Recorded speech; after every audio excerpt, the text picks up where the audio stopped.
देशभक्ति का जज्बा हमारे संस्कारों में होना चाहिए और तिरंगा हमारी आन बान शान है। लेकिन क्या इस जज्बे को दिखाने के लिए मासूम बच्चों की जान और उनकी सेहत को जोखिम में डालना जायज है? उत्तर प्रदेश के देवरिया से एक ऐसी ही विचलित करने वाली और दर्दनाक तस्वीर सामने आई है, जो हमारे सिस्टम की कार्यप्रणाली और आयोजनों के तौर तरीकों पर एक बेहद गंभीर सवाल खड़े करती है। गुरुवार को देवरिया में निकली तिरंगा यात्रा के दौरान कस्तूरबा बालिका विद्यालय की 80 से ज्यादा छात्राओं की तबीयत अचानक इतनी बिगड़ गई कि पूरे शहर और अस्पताल में अफरा तफरी का माहौल बन गया। जरा सोचिए, जिन मासूम बच्चियों को स्कूल में पढ़ाई करनी चाहिए थी, उन्हें इस आयोजन के लिए सुबह 9 बजे ही चिलचिलाती धूप और उमस के बीच बुलाकर खड़ा कर दिया गया। इंतजार था वीआईपी मेहमानों और नेताओं का, जिनकी वजह से ये यात्रा दोपहर 12 बजे शुरू हो पाई।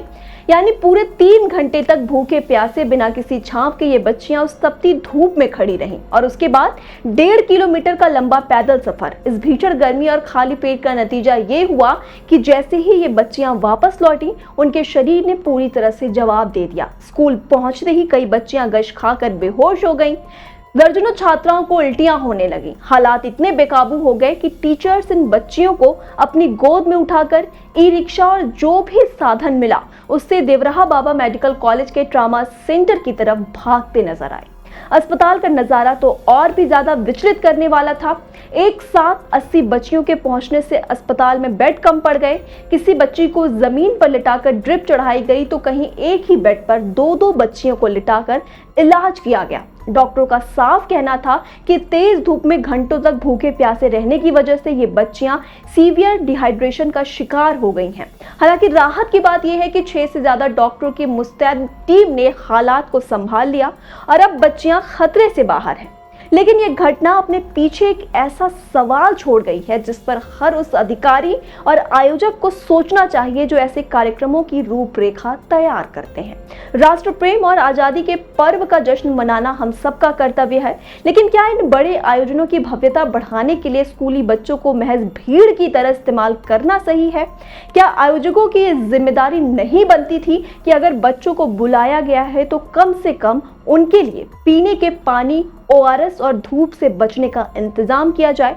ये घटना एक कड़ा सबक है कि कोई भी आयोजन, कोई भी फोटो आप या रैली किसी मासूम बच्चे की सेहत, उसकी जान से बढ़कर नहीं हो सकती। व्यवस्थाओं को यह समझना होगा कि बच्चों की मासूमियत का इस्तेमाल तब तक ना किया जाए जब तक कि उनकी सुरक्षा और बुनियादी जरूरतों की पूरी गारंटी ना हो। इस मामले में आपकी क्या राय है? आपको क्या लगता है? कमेंट बॉक्स में जरूर बताइएगा। तमाम खबरों के लिए आप जुड़े रहिए आई इंडिया के साथ। कभी कभी एक छोटी सी विजिट एक बड़ी सी तब्दीली ले आती है, लेकिन हर घर में कुछ छोटी कमियां छुपी होती हैं, जैसे ये सीलन जो पुरानी लकड़ी की खिड़की से आती है, और बाहर का शोर, वो तो बातें भी रुकवा देता है। बस एक फिक्स और सब कुछ बदल जाता है। ग्रीन प्लास्ट की प्रीमियम UPVC विंडोज, ना सीलन ना शोर, सिर्फ सुकून। वेदर रेजिस्टेंट डिजाइन जो हर मौसम में सालों तक साथ निभाए। एक्सीलेंट थर्मल इंसुलेशन ताकि घर रहे ज्यादा कंफर्टेबल और energy efficient. Low maintenance finish, ना बार बार पेंट की जरूरत, ना एक्स्ट्रा झंझट। Green प्लास्ट UPVC Windows, leading and trusted manufacturers of UPVC and doors.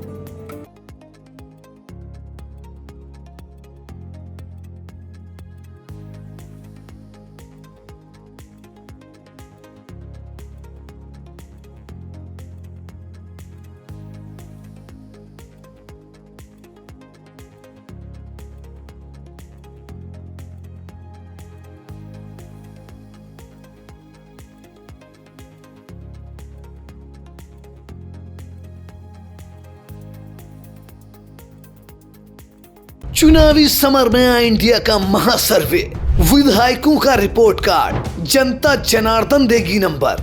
Ticket से पहले भरोसे की बाजी, 5 साल के इम्तिहान का परिणाम, काम या सिर्फ वादों का जंजाल। आप अपने विधायक को फिर देना चाहेंगे एक और मौका?